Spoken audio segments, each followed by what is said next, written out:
ప్రియమైన దేశవాసులారా, నమస్కారం. 'మన్ కీ బాత్' కార్యక్రమంలో మరోసారి మీతో మాట్లాడడం నాకు చాలా ఆనందంగా ఉంది.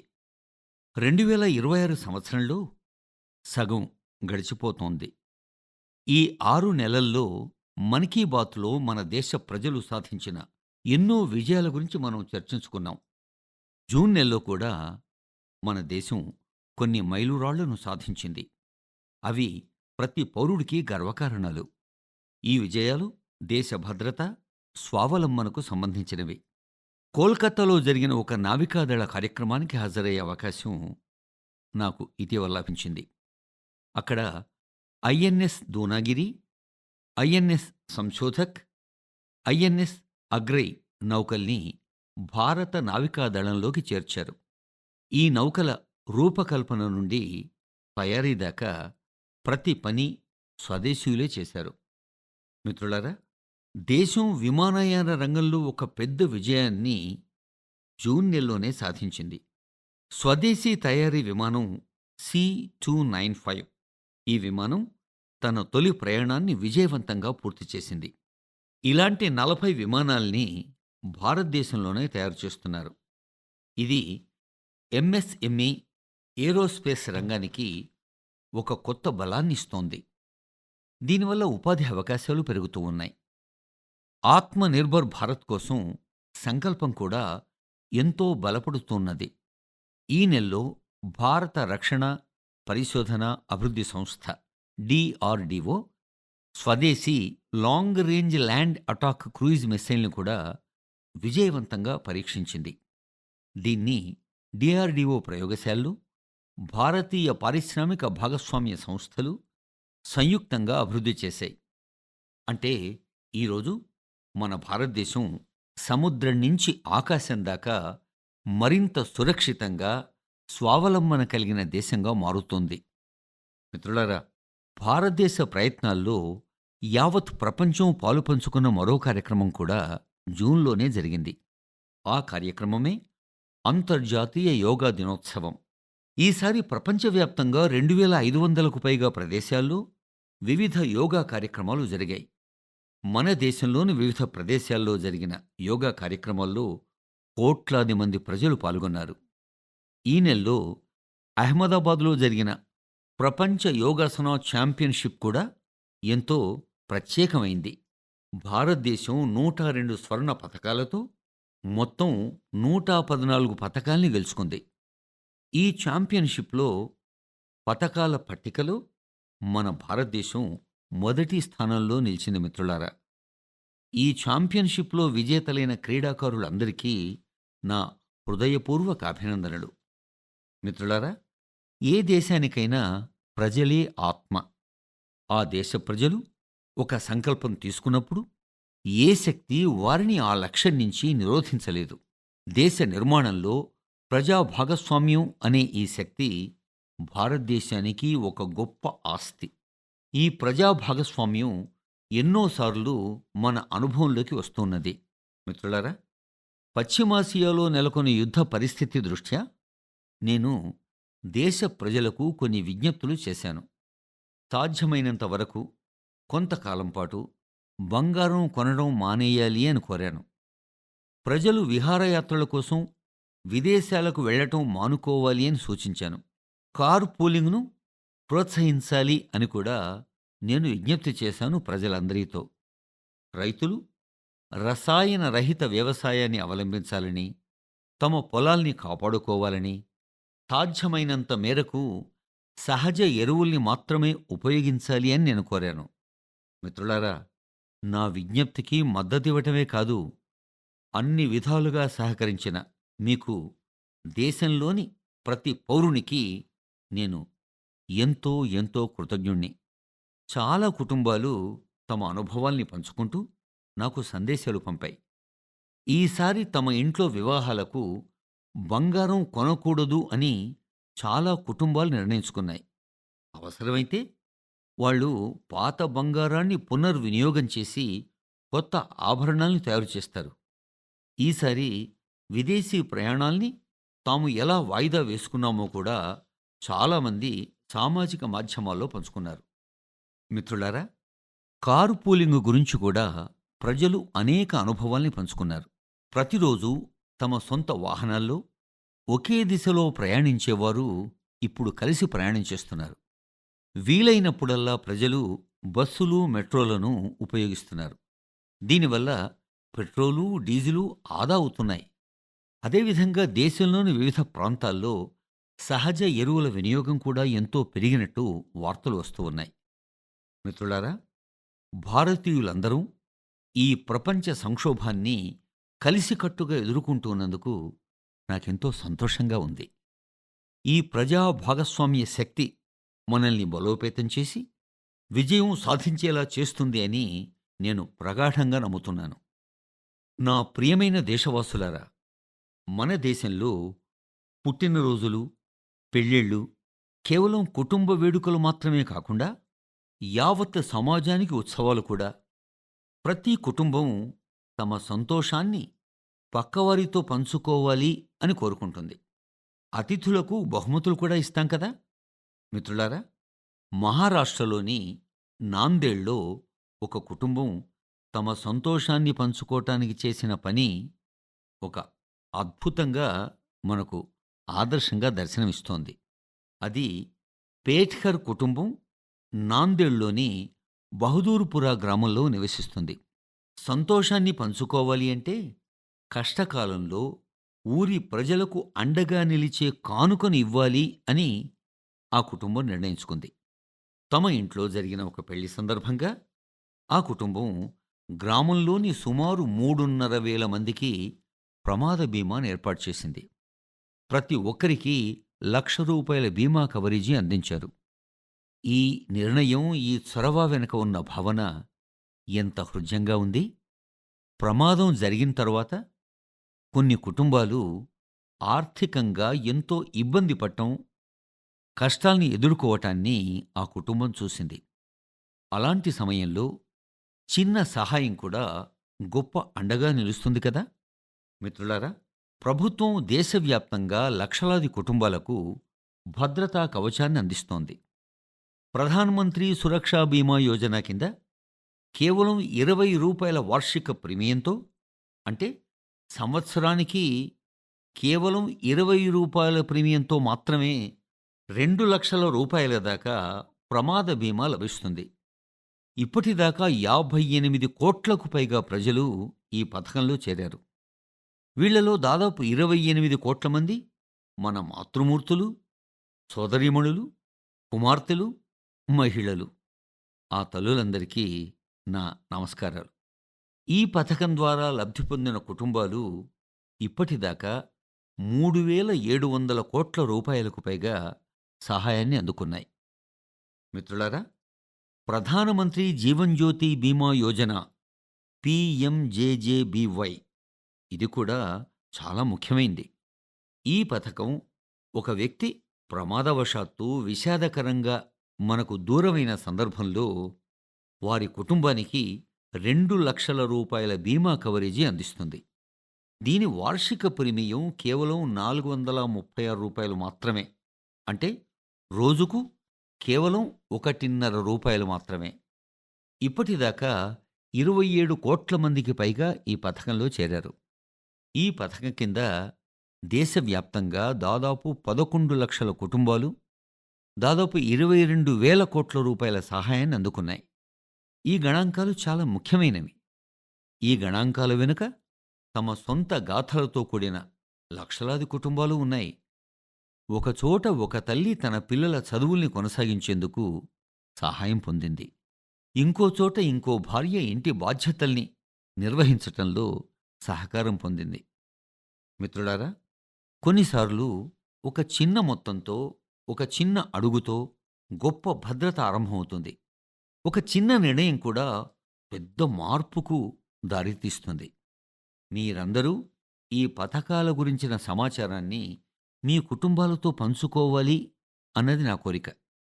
నా ప్రియమైన దేశవాసులారా, మన్ కీ బాత్‌లో మనం ఇప్పుడు వేల ఏళ్ల పురాతనమైన మానవ సమాజంలో వేల సంవత్సరాలుగా లోతుగా పాతుకుపోయిన ఒక అంశాన్ని గురించి ముచ్చటించుకుందాం. ఈ అంశం మూఢనమ్మకానికి సంబంధించింది. మూఢనమ్మకం అంటే తరచుగా కేవలం ఒక అపోహ. అపోహగా మాత్రమే ఉండదు. కొన్నిసార్లు ఆ అపోహ భయాన్ని సృష్టించవచ్చు కూడా. భయం మనసును ఆవరిస్తే ఒక వ్యక్తి నిజాన్ని చూడటం మానేస్తాడు.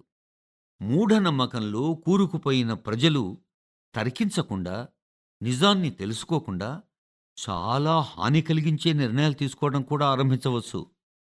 అదే సమయంలో సమాజంలో విజ్ఞాన శాస్త్రం, అనుభవం, తర్కం ఆధారంగా ఆ నమ్మకాల్ని సవాల్ చేసేవారు కూడా ఉన్నారు. మూఢనమ్మకం నుంచి విశ్వాసానికి సాగే ఈ ప్రయాణం అంత సులభం కాదు మిత్రులారా. ఈరోజు నేను అలాంటి ఒక విజయవంతమైన ప్రయాణాన్ని గురించి మీతో చెప్పాలి అనుకుంటున్నాను. మిత్రులారా, అస్సాంలో ఒక పక్షి కనిపిస్తుంది. ఆ పక్షి పేరు హర్గిలా. హరిగిలా ఒక అరుదైన పక్షి. ప్రకృతిని శుభ్రంగా ఉంచటంలో ఈ హరిగిలా అనే పక్షి చాలా ముఖ్యమైన పాత్ర పోషిస్తుంది. అయితే చాలా కాలం పాటు అస్సాంలోని కొన్ని ప్రాంతాల్లో ఈ హరిగిలా పక్షిని అశుభంగా భావించేవారు. ప్రజలు తమ చుట్టూ దీన్ని చూడటానికి కూడా ఇష్టపడేవారు కాదు. కొన్నిసార్లు హరిగిలాలు గూళ్ళు కట్టుకునే చెట్లను కూడా నరికేశారు. ఒక్కసారి ఊహించండి మిత్రులారా, పర్యావరణాన్ని పరిశుభ్రంగా ఉంచే హరిగిలా పక్షే ప్రజల అనవసరపు భయానికి బలైపోయింది. ఈ సమయంలో జీవశాస్త్రవేత్త పూర్ణిమాదేవి బర్మన్ దీన్ని చూశారు. ప్రజల మనస్సుల్లో పాతుకుపోయిన అపోహల్ని దూరం చేయాలి అని గట్టిగా సంకల్పించుకున్నారు. మహిళలతో మాట్లాడారు. ఆ పక్షి గూర్చి శాస్త్రీయంగా వివరించారు. క్రమంగా మహిళలు కూడా ఈ ఉద్యమంలో చేరడం ఆరంభించారు. ఒక పెద్ద మార్పు మొదలైన మిత్రులారా. ఒకప్పుడు అశుభమైనదిగా భావించి తరిమివేసిన ఆ పక్షి ఇప్పుడు ఆ గ్రామాలకు ఒక గుర్తింపుగా మారింది. హరిగిలాను కాపాడటానికి వేలాది మంది గ్రామీణ మహిళలు ముందుకొచ్చారు. ఈరోజు ఆ మహిళల్ని హరిగిలా సైన్యం అని పిలుస్తున్నారెంతో గౌరవంగా. ఈ మహిళలు సమాజంతో పోరాడారు. సమాజానికి అవగాహన కల్పించారు. మూఢ నమ్మకాల్ని దూరం చేసేందుకు రేయింబవళ్లు శ్రమించారు. సరైన సమాచారం వ్యాప్తి చెందినప్పుడు తరతరాలుగా పాతుకుపోయిన ఆలోచన విధానం కూడా మారుతుంది అని నిరూపణే ఈ సంఘటన. మిత్రులారా, నేనెప్పుడూ చెబుతూ ఉంటాను, ఎవరైతే క్రీడాంశాల్లో ఉత్సాహంగా పాల్గొంటారో వారు అన్ని రంగాల్లోనూ ముందుంటారు అని. ఈరోజు దేశంలో ఇలా రకరకాల ఆటలు, క్రీడాంశాల్లో పాల్గొంటూ అభివృద్ధి చెందుతూ ఉన్న యువత సంఖ్య వేగంగా పెరుగుతూ వస్తోంది. గతంలో కంటే ఇప్పుడు ఎక్కువ మంది యువత ఈ క్రీడారంగాన్ని వృత్తిగా ఎంచుకుంటూ ఉన్న సంగతి మనం స్పష్టంగా చూస్తున్నాం. నాగాలాండ్లో 2 చాలా ఆసక్తిదాయకమైన అంశాలు నా దృష్టికొచ్చాయి. వాటిలో మొదటిది Nagaland baby league. Baby league ఈ పేరు వింటే ఇది చాలా చిన్న పిల్లల కోసం ఉండే ఒక సాధారణ లీగ్ అనిపించవచ్చు. కానీ అది నిజం కాదు. ఇది 5 ఏళ్ల నుంచి 10-12 ఏళ్ల వయస్సున్న చిన్ని పువ్వుల్లాంటి చిన్నారుల కోసం ఏర్పాటు చేసిన ఒక అసాధారణమైన లీగ్. ఫుట్బాల్ ఆడే పిల్లల వేగం, ప్రతిభలకు ఇది స్ఫూర్తిగా నిలుస్తుంది. అంతేకాదు, వారిని గుర్తించేలా చేస్తుంది. నాగాలాండ్లో వీలైనంత మంది ఎక్కువ మంది పిల్లల్ని ఫుట్బాల్తో అనుసంధానించేందుకు ఈ నాగాలాండ్ బేబీ లీగ్ ఆరంభించబడింది. 5-12 ఏళ్ల మధ్య వయస్సున్న అబ్బాయిలు, అమ్మాయిలు ఇందులో పాల్గొంటున్నారు. ఈ లీగ్ ఇప్పుడు 3 ఏళ్లు పూర్తి చేసుకుంది. పిల్లల మనసుల మీద ఇది చాలా సానుకూల ప్రభావాన్ని చూపింది. మిత్రులారా, నాగాలాండ్లోనే మరో మంచి కార్యక్రమం జరుగుతోంది. దాని పేరు నాగాలాండ్ ఉమెన్ ఫుట్సల్ లీగ్. బహుశా ఫుట్సల్ అనే పేరు మీకు కొత్తగా ఉంది కదూ. ఫుట్సల్ని ఇండోర్ ఫుట్బాల్ అని కూడా అంటారు. ఒక జట్టులో కేవలం 5 ఆటగాళ్లు మాత్రమే ఉంటారు. దీని ఆట స్థలం కూడా ఫుట్బాల్ మైదానం కంటే చాలా చిన్నగా ఉంటుంది. ఈ ఫుట్సల్‌లో ప్రత్యేకత ఏమిటంటే, ఇది ఆడుతున్న క్రీడాకారులు నిర్ణయాలు తీసుకోవటంలో చాలా వేగంగా ఉండాలి. అంటే సాంకేతికత, నైపుణ్యాల్ని ఉత్తమంగా అప్పటికప్పుడు అంటే ఎప్పటికప్పుడు ఉపయోగించుకుంటూ ఆడాలి. నాగాలాండ్ మహిళల ఫుట్సల్ లీగ్ మన అమ్మాయిలకి వారి ప్రతిభను ప్రదర్శించేందుకు ఒక గొప్ప అవకాశం. ఇలాంటి కార్యక్రమాలు చేపట్టిన నాగాలాండ్ ప్రజల్ని నేనెంతగానో అభినందిస్తున్నాను. ఇలాంటి ప్రయత్నాలు దేశంలోని ఇతర ప్రాంతాలకు కూడా స్ఫూర్తినిస్తాయి గదా! అందుకని ఇతరులు కూడా ప్రయత్నం చేయాలి అని నా కోరిక. మిత్రులారా, ఇది సాంకేతిక యుగం. ప్రతిరోజు కొత్త పరిశోధనలు జరుగుతూనే ఉన్నాయి. ఏఐ ఆవిష్కరణలు కొత్తగా ఆవిర్భవిస్తూ ఉన్నాయి. ఇలాంటి సమయంలో ఒక కీలకమైన ప్రశ్న: మనం మన సృజనాత్మకతను ఎలా కాపాడుకోవాలి? కొత్త సాంకేతికతతో మనల్ని మనం అనుసంధానించుకుంటూనే, మన మూలాల్ని కాపాడుకుంటూ ఎలా ముందుకు నడవాలి? ఇది ప్రశ్న. ఈ ప్రశ్నకు అద్భుతమైన సమాధానం ఇస్తోంది నలంద విశ్వవిద్యాలయం. మన వేల సంవత్సరాల పురాతన నలంద విశ్వవిద్యాలయం ఇప్పుడు భారత భవిష్యత్తును ఒక కొత్త అవతారంలో తీర్చిదిద్దుతోంది. 2 ఏళ్ల క్రితం నలంద విశ్వవిద్యాలయం కొత్త ప్రాంగణాన్ని ప్రారంభించే అవకాశం నాకు లభించింది. నలంద విశ్వవిద్యాలయం మన ప్రాచీన సంప్రదాయమైన శాస్త్రార్థ అనే సంప్రదాయానికి మళ్ళీ ప్రాణం పోసింది. శాస్త్రార్థం అనేది కేవలం ఒకరి అభిప్రాయాల్ని వ్యక్తపరిచే మాధ్యమం మాత్రమే కాదు, అది ఒక చర్చ, ఒక సంప్రదింపుల క్రమబద్ధమైన ప్రక్రియ, తర్కంతో సాగే అభిప్రాయ వ్యక్తీకరణ, వాస్తవాలతో వ్యక్తపరచటం అనేది ఈ శాస్త్రార్థంలో చాలా ముఖ్యం. దీనిలో తప్పక ప్రావీణ్యం సంపాదించాలి. శాస్త్రార్థ ప్రక్రియలో ఇతరుల అభిప్రాయాల్ని ఓపికగా వినాలి, అర్థం చేసుకోవాలి. అదే మనకు నేర్పుతుంది ఈ ప్రక్రియ. నలంద విశ్వవిద్యాలయం శాస్త్రార్థ అనే ఈ ప్రాచీన సంప్రదాయాన్ని పునరుద్ధరించినందుకు నేను చాలా సంతోషిస్తున్నాను. విశ్వవిద్యాలయం దీన్ని తమ స్నాతకోత్సవంలో కూడా భాగంగా చేసింది. ఇందులో పాల్గొన్న విద్యార్థుల్లో దాదాపు సగం మంది ఇతర దేశాలకు చెందినవారే. ఒక ప్రాచీన సంప్రదాయాన్ని ఆధునిక కాలంతో అనుసంధానించే ఈ ప్రయత్నం ఎంతో ప్రశంసనీయం కదా! ఈ విషయంలో నేను నలంద యూనివర్సిటీని మనస్ఫూర్తిగా అభినందిస్తున్నాను. దేశంలోని ఇతర విశ్వవిద్యాలయాలు కూడా ఇలాంటి కార్యక్రమాలు చేపట్టాలి అని నేను కోరుతున్నాను. మిత్రులారా, యువతను వారి వారి మూలాలతో అనుసంధానం చేస్తూనే నూతన సాంకేతికతలకు సిద్ధం చేయటం అనేది ఒక అద్భుత ప్రయత్నం. ఇప్పుడు ఆ మంచి ప్రయత్నమే జరుగుతోంది ఢిల్లీలోని కేంద్రీయ సంస్కృత విశ్వవిద్యాలయంలో. ఈ సంస్కృత విశ్వవిద్యాలయంలో ఆర్టిఫిషియల్ ఇంటెలిజెన్స్, డేటా సైన్స్ విషయాలుగా బీటెక్ కోర్సు ఆరంభమైంది. ఆధునిక సాంకేతికతను భారతదేశ సాంప్రదాయిక జ్ఞానంతో అనుసంధానించే దిశగా ఇది ఒక ముఖ్యమైన ముందడుగు. ఇది భారతీయ భాషల కోసం కొత్త ఏఐ సాధనలను అభివృద్ధి చేసేందుకు సహాయంగా ఉంటుంది. మన ప్రాచీన గ్రంథాల్ని, తాళపత్రాల్ని డిజిటల్గా భద్రపరిచే కృషి కూడా ఊపందుకుంటుంది. ఈ రంగంలో కృషి చేస్తోన్న కేంద్రీయ సంస్కృత విశ్వవిద్యాలయానికి నా శుభాకాంక్షలు. మిత్రులారా, నేడు మన భారతీయ సంస్కృతి ప్రపంచంలోని వివిధ ప్రాంతాలకు చేరుతున్నది. ప్రపంచవ్యాప్తంగా ప్రజలు మన పాటలు, మన సంగీతం, మన ఆధ్యాత్మికతల్ని నేర్చుకుంటూ స్వీకరిస్తున్నారు కూడా. భారతదేశానికి వేల కిలోమీటర్ల దూరంలో ఉంది కరేబియన్ సముద్రంలో ఉన్న డొమినికన్ రిపబ్లిక్ అనే దేశం.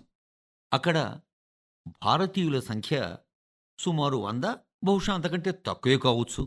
అయినప్పటికీ డొమినికన్ రిపబ్లిక్లో భారతీయ సంస్కృతి, ఆధ్యాత్మికతలకు సంబంధించి చాలా మంచి ప్రయత్నం జరుగుతోంది.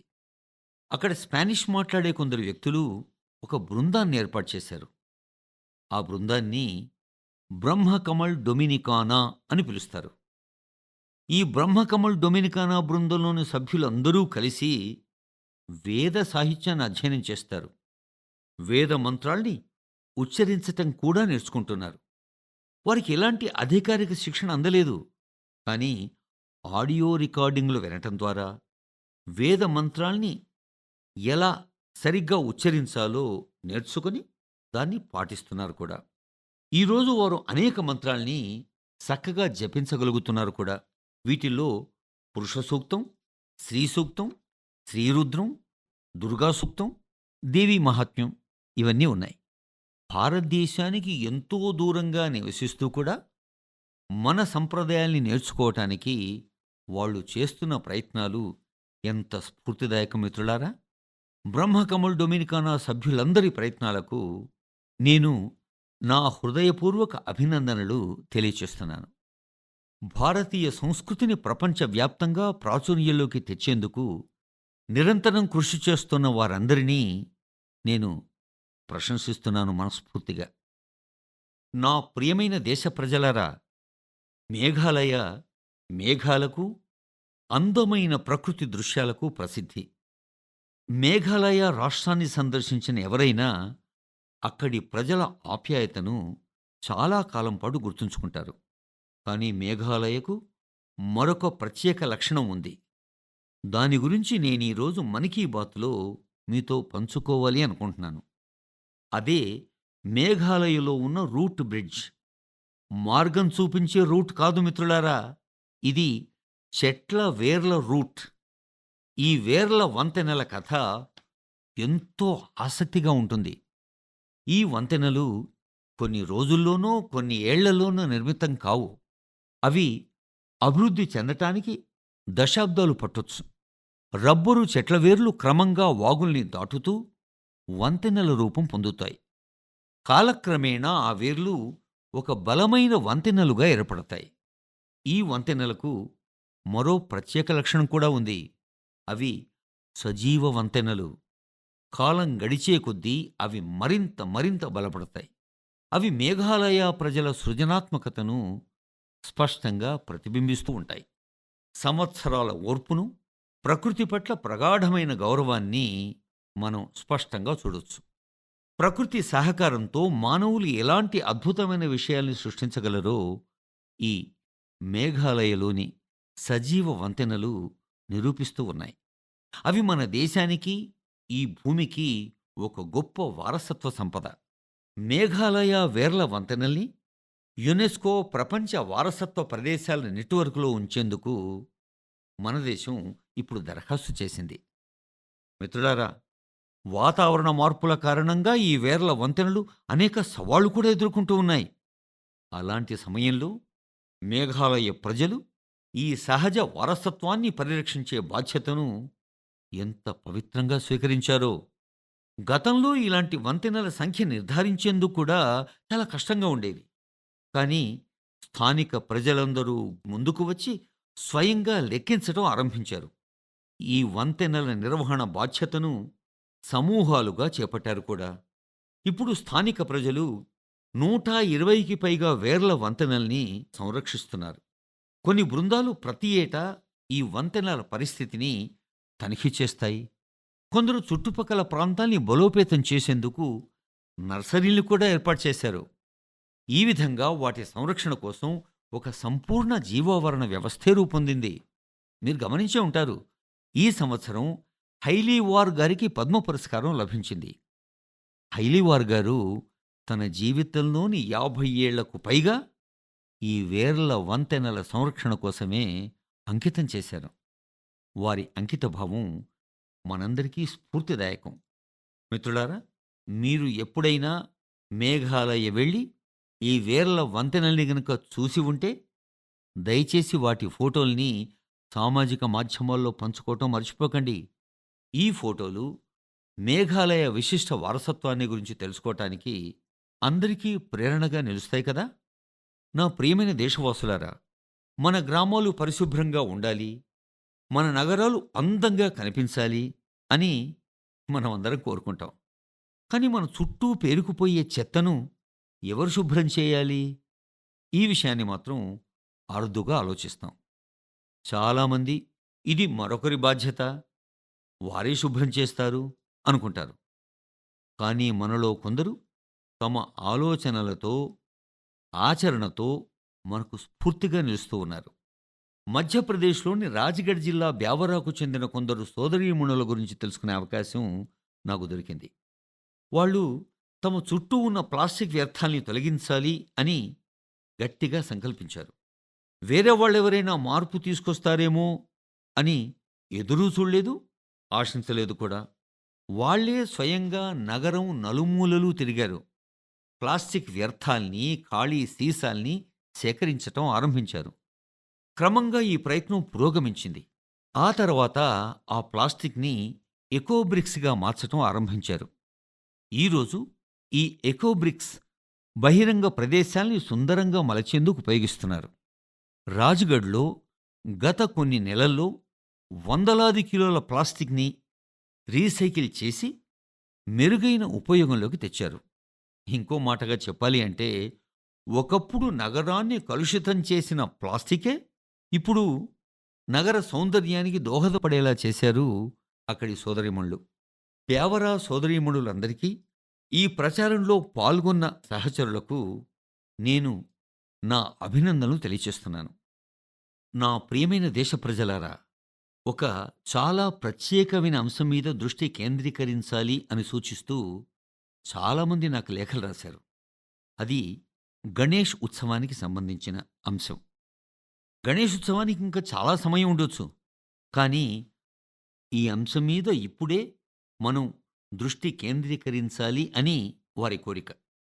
వాస్తవానికి గణేష్ విగ్రహాల తయారీ పని చాలా ముందుగానే ఆరంభమవుతుంది. విగ్రహాలు తయారు చేసేవారు, విగ్రహాల వ్యాపారంలో నిమగ్నమై ఉన్నవారు ఇప్పటినుంచే ఎంతో చురుగ్గా ఉంటారు ఆ పనిలో. అందువల్ల మీ అందరికీ నాదో విజ్ఞప్తి. దయచేసి మీ ఇల్లు, మీ సమాజం లేదా మీ చుట్టుపక్కల ప్రాంతాల్లో ప్రతిష్ఠించిన గణపతి బప్పా విగ్రహం మన దేశపు మట్టితో, మన తయారీదారులు అంటే స్థానిక కళాకారులు రూపొందించినవే అని నిర్ధారించుకోండి. గణేష్ విగ్రహాలు తయారు చేసేవారు మట్టి విగ్రహాలకే ప్రాధాన్యత ఇవ్వాలి అని నేను కోరుతున్నాను.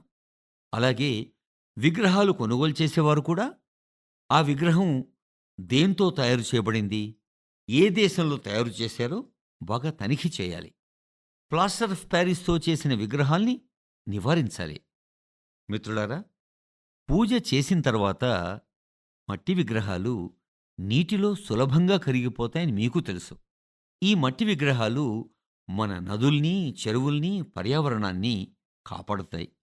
దీనివల్ల మన విశ్వాసం చెక్కు చెదరకుండా ఉంటుంది. ప్రకృతి పట్ల మన బాధ్యత కూడా నెరవేరుతుంది. మనం స్థానిక కళాకారుల నుంచి విగ్రహాలు కొనుగోలు చేసినప్పుడు స్థానిక ఉత్పత్తులకు ప్రాధాన్యత అనే మన సంకల్పాన్ని మరింత బలపరుచుకుంటాం కూడా. ఈసారి గణేష్ ఉత్సవంలోనూ, ఇలాంటి ప్రతి పండుగలోనూ మనం ఇలాంటి అంశాల మీద లోతైన దృష్టి పెట్టాలి మిత్రులారా. జాతీయ ప్రయోజనాల దృష్ట్యా ఇలాంటి చర్యలు ఆచరణ రూపంలో మీరు తీసుకువస్తారు అని నా ప్రగాఢ విశ్వాసం. మిత్రులారా, మన దేశపు గొప్ప బలం మన ప్రజల్లోనే ఉంది. దేశంలోని అనేక ప్రాంతాల్లో జరుగుతున్న చిన్న చిన్న ప్రయత్నాలు, పెద్ద ప్రయత్నాలు మనకెంతో స్ఫూర్తిగా నిలుస్తూ ఉన్నాయి. మనసులో దృఢ సంకల్పం, సమాజ సహకారం ఉంటే ఎలాంటి పెద్ద మార్పైనా సాధ్యం అని నిరూపిస్తున్న ఈ ప్రయత్నాలు. మీ చుట్టూ జరుగుతున్న ఇలాంటి ప్రయత్నాల గురించి నాకు తెలియచేస్తూ ఉండండి. మీ ఆలోచనలు, మీ సూచనలు నాకు పంపుతూ ఉండండి. బహుశా మీ సమీపంలోని ఒక చిన్న చొరవ, అంటే అతి చిన్న ప్రయత్నం కూడా యావత్ దేశానికి స్ఫూర్తిగా నిలవచ్చు. మనం వచ్చే నెలలో మళ్ళీ కలుసుకుందాం. మన దేశ ప్రజలు చేస్తోన్న కొన్ని కొత్త ప్రయత్నాల గురించి చర్చించుకుందాం. అప్పటిదాకా మీరు, మీ కుటుంబాలు క్షేమంగా ఉండాలి. మరో ముఖ్య విషయం, నీటి సంరక్షణ అనేది తప్పనిసరి. మనం వర్షంలోని ప్రతి నీటి చుక్కను ఆదా చేయాలి. వర్షాన్ని పట్టుకోండి, క్యాచ్ ది రైన్. ఈ ప్రచారం ఏమాత్రం సడలడానికి వీల్లేదు. మీరు అనుమతించకూడదసలు. నా ప్రత్యేక అభ్యర్థన ఏమిటి అంటే, మనం అందరం కలిసి వర్షపు నీటి ప్రతి చుక్కను ఆదా చేద్దాం. చాలా చాలా ధన్యవాదాలు మిత్రులారా. నమస్కారం.